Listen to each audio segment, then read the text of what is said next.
I'm Tia, And I'm Toni. and this is Emotions Unscripted. So, how have you been lately?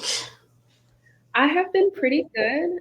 Just trying to increase my self care, keep myself grounded. Been super busy with my schedule. How about you? I've been busy with getting my son turned 16, and he's on this hunt for a car, and he is a Virgo, and he is like researching all these different cars and like the specs on them and all the features and all those things. And I'm like, boy, like this is your first car. Hopefully you don't wreck it, but there's a high possibility that you'll wreck it. And so I was like, let's not put all this money and thought into this, just pick a car. But he also, he saved up the money for his own down payment. And so I can't be like, well, you're going to use your down payment on this crappy car. And so it's kind of like he has a say so. But the interesting thing is we went the other weekend looking at cars, going to the dealership, and like the first dealership we went to, we saw a car that he liked and we test drove it and everything, but I wasn't quite ready to like pull the trigger on anything. It was the first car that we saw. I want to shop around, I want to look and see if there's any other deals. And so, like the sales guy was like, "Oh, well, let me take the numbers that you gave me and go to the finance manager to kind of give you an idea of what the price would be, for the monthly payments and stuff." And so the finance manager comes out and he like his whole body language was like, "What can I do to get you in this car today?" And I'm like, "Nothing, absolutely nothing." Um, but me being who I am and being able to understand manipulation and tactics and marketing and sales and all that kind of stuff, he was laying it in thick. You want your kid to be in the safe car. You don't want him to have any accidents. You want to make sure he's doing something reliable because that's like what responsible parents would do, blah, blah, blah. And I'm like sitting here thinking, I was like, this guy doesn't know I'm a therapist. This guy does not know that he's trying to play on my emotions and I'm a little bit dead inside. I was like, it's not gonna work. I was like, it and it was funny because like after we left, my son picked up on it too. He was like, he was really trying to like sell that car and kind of make you scared to like walk out of the dealership because he was talking about like all the other car places and how they would like sell this broken down car and they don't go through the same process as they do to make sure that they're safe. And I'm like, dude, I'm like, I wrote the book on manipulation. And so I'm like, I know exactly what you're doing, but it made me also think about like programming. And so if you go through this sales course, this is like the programming that they teach you to be able to get people to do things. It reminds I had went to like a medical professional too, and they were like, "Well, you're not gonna like the way that this looks, and so you better get this fixed." And I was like, "So you think I'm vain? You think I'm concerned about that?" And it's that they always try to play on these fear tactics, and I was like, I'm not the one. I'm like, because I know what you're doing. I know the reality of the situation. But when I think about that kind of programming, it makes me think about like the world of like AI and all the programming that like it's going into like programming these systems, programs, devices, robots, cars, whatever. And it's like this is all like these little rule books. And I was thinking about like are are the AI, all these technologies, are they even pulling from a good rule book? And I was thinking about how if you go and scroll like videos and books and articles and things like that, you're going to get all these mixed messages on emotions. You're going to see like characters acted out in a certain way, which is probably not the appropriate emotional response. And so, if this AI is like combing all of this data, are they even collecting good information to be able to demonstrate or understand or replicate emotions? Yeah, you bring up a good point because AI is not able to like learn from its mistakes or course correct unless it's a programming. So it's like, what is it pulling from? And it brings in that factor: is it ethical? Is it unethical? How is the bias being set? by whoever programs it. Hmm. Yeah, and that's what I think about, like whenever we hear like within the therapy profession and people are worried about like things like data mining, and we're like super, like that's like something that's being thrown in our face, and ethical violations left and right now, is that they're taking all of these notes and this information from our clients, and they're trying to utilize it to be able to better understand human emotion, how to train their little AI therapist, type of programs, and it's like that's not okay. For sure, because AI is not able to be creative. It's missing that link of the soul and being intuitive and tapping into that emotion. So when you talk about the fear, I feel like people are triggered by that, and that's why AI has become so big because there's so many pros, there's so many cons, but I feel like people are so triggered by the fear that they're just reacting. Hmm. And of course, whenever I think about like the fear, I go all the way back to like movies and things that we've seen. And my mom was like a huge like sci-fi person, so I remember always watching a lot of sci-fi. But the one that comes to mind is always like iRobot. And it's like, Will Smith, he was aware, he was cautious of these robots. But then it's like, but it proved to be a valid, caution in terms of like these robots can flip at any time. There's actually a cartoon, and I can't even think about what it is, but I was recently watching it with my kids too. And it was like the guy was controlling all the robots, and they started like attacking and trying to take over the world. And that's what we think about a lot, is that these robots will try to take over, and we're scared. And it's like, why do we fear these machines? Really, I think the fear comes from the person that's using the intention to program the machine. It's not the machine itself, Hmm. because the machine is not human, so it's only going to go so far. Um, and that's what I think about, like who's making these programs, who's setting out the roadmap for the robot. Because just like an iRobot, there was somebody that was controlling Hmm. that kind of turned them into being negative. Hmm.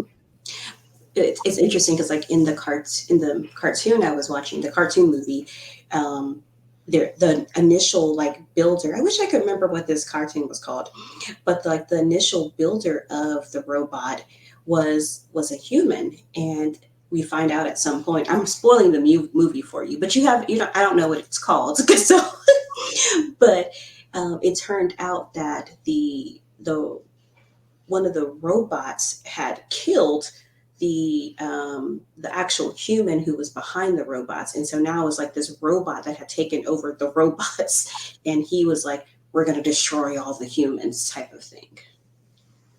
And I think that's the element that people fear is like robots taking over or AI taking over. But really and truly, that's more of like a fiction. That's really just Mhm. in movies. If you think about how they set up AI and robots, they only do what they're told. So if they are doing things that are malicious, it's controlled by a human at the end of the day. Yeah, and I would think like I would be more concerned about some kind of system like infiltrating like our devices versus like the AI or robots or anything like that. Because when I think about robots, I was always like, are they waterproof? Hold on, can't we just unplug them? Or like I feel like they could be taken down pretty easily. Where's the control panel? Where's the button that we just flip to kind of shut everything down? And so I would worry more about whatever is going on, within all these devices that we have and that kind of stuff over, the AI. Now, of course, I also think about like how I benefit from like AI, such as like the chat GPT.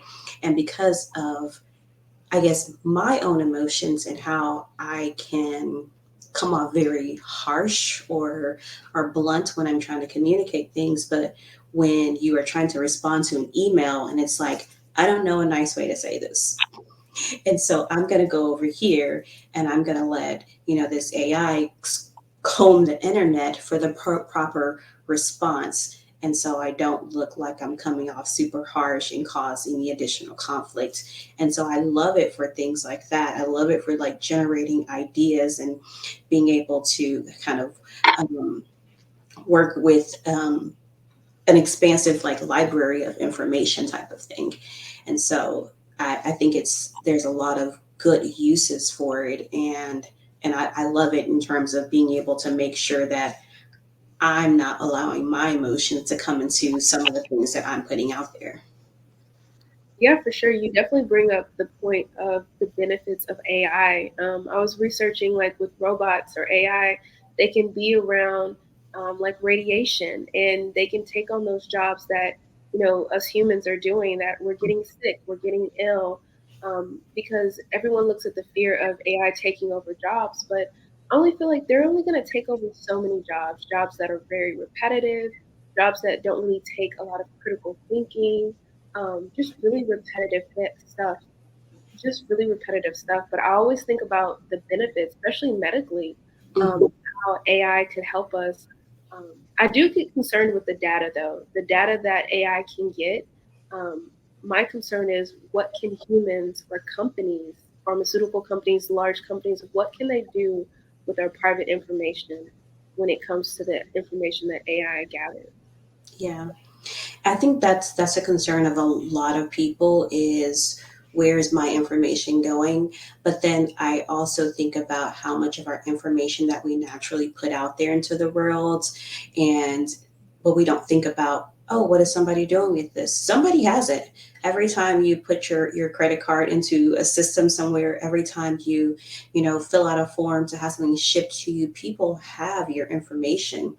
And so I think it becomes, why are we fearing some entities having our information and not others? And I think about, I think a lot of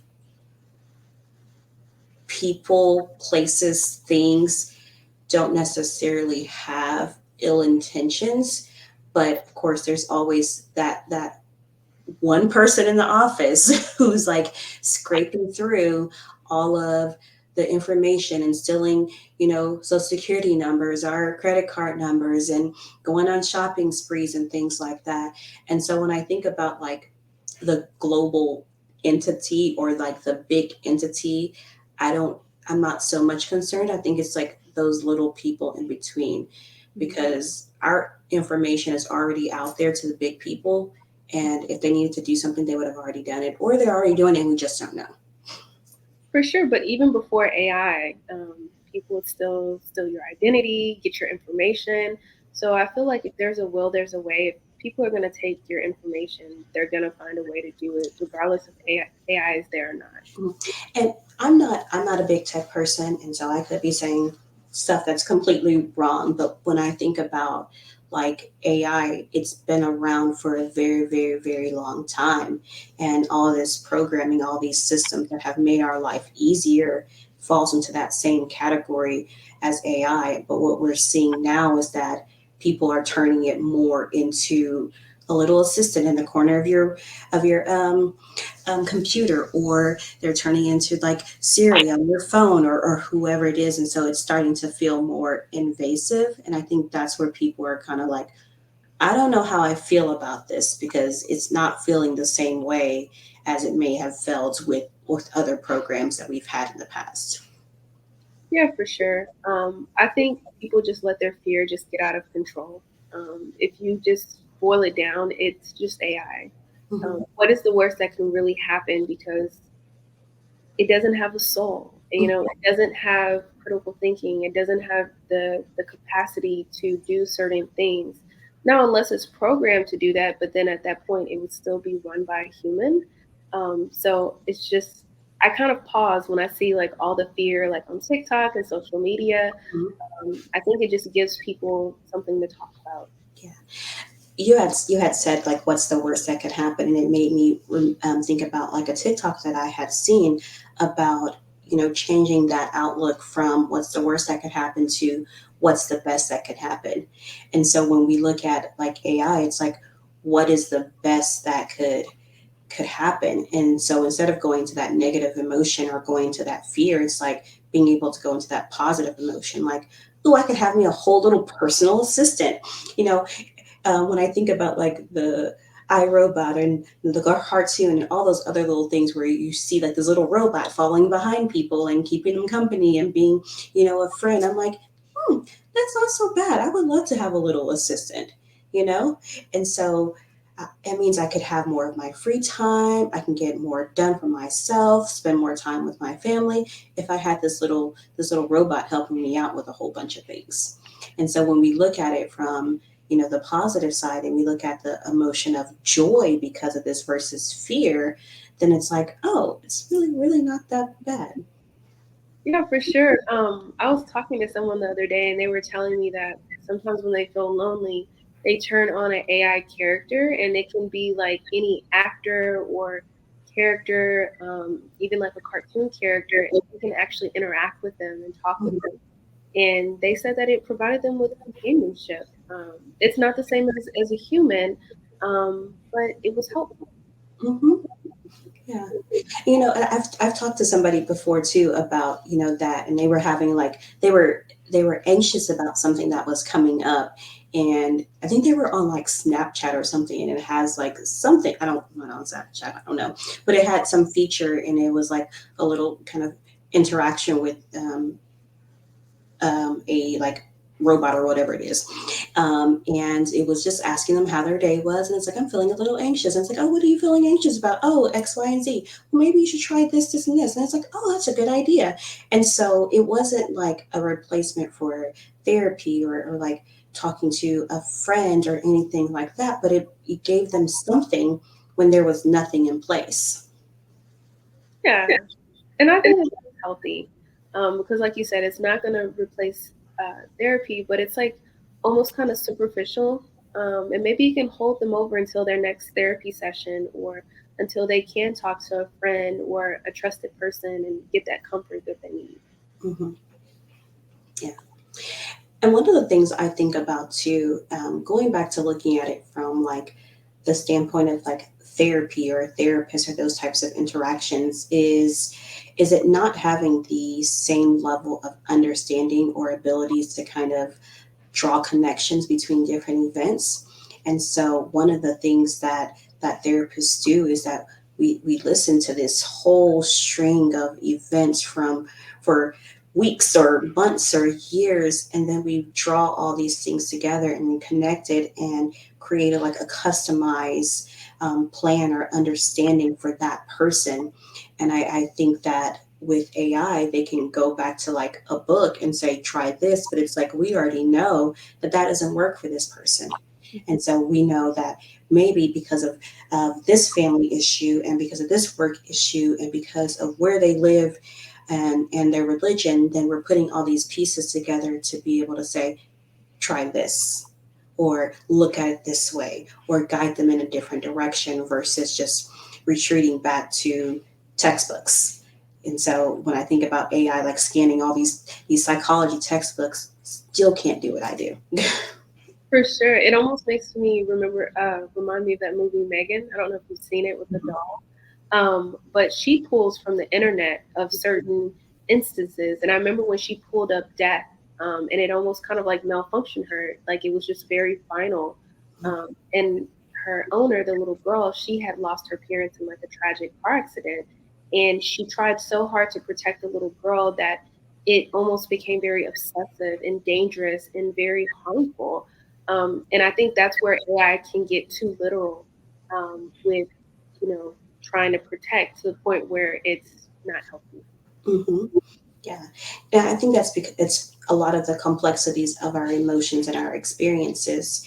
And it makes me think about like, even if we look at how people look at emotions, it's like, tell me an emotion, and people they'll say happy, they'll say sad, or they'll say mad, and that's it.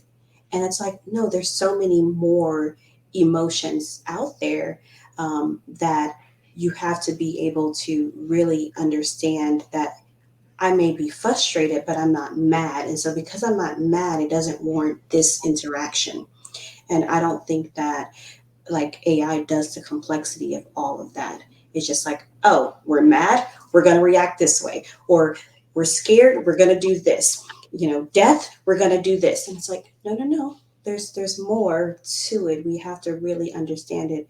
But as I said before, it's like, because a lot of humans don't even understand the depths of emotions, all those things that we're putting out there into the internet, into these journal articles, into books, isn't necessarily as complex as it could be. So AI is working with minimal material, basically. Yeah, for sure. It almost makes me think about how AI would interact with different cultures. Mm, How cultural appropriate would AI be? Would it know about slang? Would it be know about life experience? Would it know about certain things and mannerisms that necessarily can't be just pulled up on the internet? mhm. So that could cause some confusions, or make clients feel invalidated or misunderstood more than they already are. Yeah. Because I was having a conversation with somebody today about, like, cultural kind of implications in the therapy space. And it's like, you can't just, go from one standpoint. You have to be able to say, oh, well, their culture says that the in-laws have to live with them, and so we're not going to tell them to kick the in-laws out the house. We're going to be able to say, how do you keep yourself safe? How do you keep yourself, you know comfortable in your own home? How do you set boundaries while still being respectful to the other person within the home too? And so being able to really recognize, versus just seeing, oh, here's a client who has mother-in-law issues, let's kick them out. And it's like, no, that's not appropriate in this situation because of the cultural backgrounds of this person. Yeah. So it can definitely do more harm than good. It almost makes me think about, like, what if the person is, um, you know, biracial and they identify as one race? Like, it almost seems like it would make AI confused, or they would just provide you with black and white. But sometimes, we're not black and white. Sometimes we're layered. Sometimes there's Hmm. a gray area that AI is not going to be able to catch. Yeah. And when you said like biracial, it also made me think about people with who are like non-binary, or people who use different pronouns, or all of these types of things. And it's like, well, it's kind of like a chair is a chair, but like, no, a chair is not a chair in this case. A chair is a table in this case. And can AI pick up that that chair is a table? Yeah, for sure. Because I feel like a lot of people already struggle with pronouns as it is and being respectful of them. So, how is AI going to be able to accommodate to? Hmm. Yeah, that's some, I hadn't even thought about that to that level, but it's a very big kind of subject to approach, and make sure that all those kind of considerations, all kinds of different identities and cultural and religious beliefs and all that kind of stuff is taken into consideration, or there's a huge area to do a lot of harm. And of course, I've seen it done within the therapy space, where a whole live person was screwed up in terms of their ability to appropriately approach something from the identity that the client has, or the cultural beliefs that the client has. And then next thing you know, they have traumatized their client, who may be coming to them to work through their trauma. Yeah, for sure. And I think about, what about the legal implications? Like, Mhm. who will be responsible for AI for being racist, or Mhm. saying the wrong thing, or being inappropriate? Especially going down the rule books of being a therapist, it would be very challenging for AI to fill in our shoes. Yeah, it's very awesome. But yeah, I think there's a lot of considerations, a lot of things, but I think that we should be open in terms of the new technologies and all the things, because a lot of things good can come from it. And we want to make sure that we are using the technology to the best interests of people, and not allowing our emotions or fear tactics to overcome and interfere with us being able to access some really good stuff. Yeah, for sure. I completely agree. Just being open, having realistic expectations, and kind of going with the flow and seeing how things work, because I think it's something that it's going to have regulations that are going to have to be updated over time. So everything is like ethically sound, morally sound. And I think that that's going to take time, and it's just going to take trial and error. But I definitely don't think it's a need for any of us to be like super fearful that, AI is going to take over the world.